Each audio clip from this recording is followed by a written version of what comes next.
nampak orang lain pergi buat podcast dengan orang lain,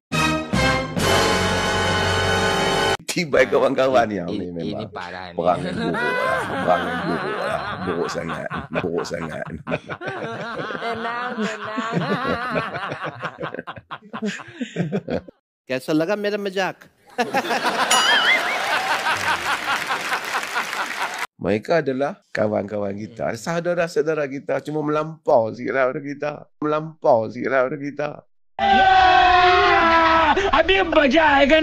Manusia ni kadang-kadang ada marah, kadang-kadang ada kecewa, kadang-kadang ada rajuk. Yang mana rajuk tu benda yang mungkin dia rasa itulah cara untuk dia menyatakan perasaan dia, kekecewaan dia. Dia menyendiri. Kemudian kadang-kadang adalah sampai kepada tahap dia sindir sikit. Dia buat mau kata apa, status WhatsApp. Kadang-kadang dia buat status Facebook, dan kadang-kadang dia masuk podcast.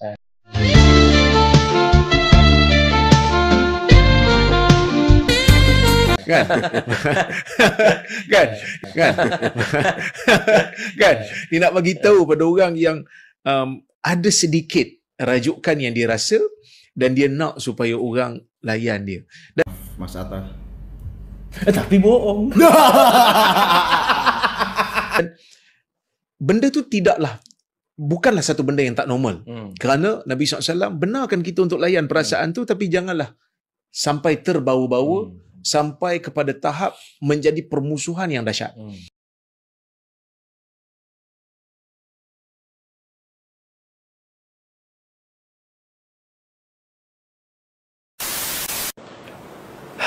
Tahun ni memang tahun yang kita rasa tenang sebab kembali ke nature asal kita, dan pada masa yang sama kita rasa bebas daripada toksik orang sekeliling yang bertopengkan agama. Mungkin orang agama akan rasa macam marah, tapi it's reality.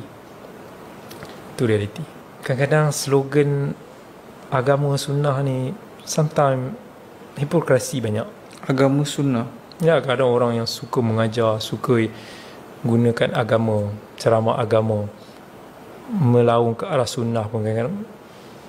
Melaung ke arah sunnah, tak faham. Ya, slogan dakwah untuk ikut sunnah Nabi, ataupun duk gunakan agama-agama ni, cara ceramah agama banyak, tapi bila kita berada dalam circle, kadang-kadang kita tahu siapa perangai. Oh, maksudnya like bila ustaz ni duduk dalam industri tu, tengok di luaran apa yang disampaikan, dan bila kita bercampur, rupanya apa yang disampaikan tak sama dengan apa yang dipegang individually. Macam tu lah.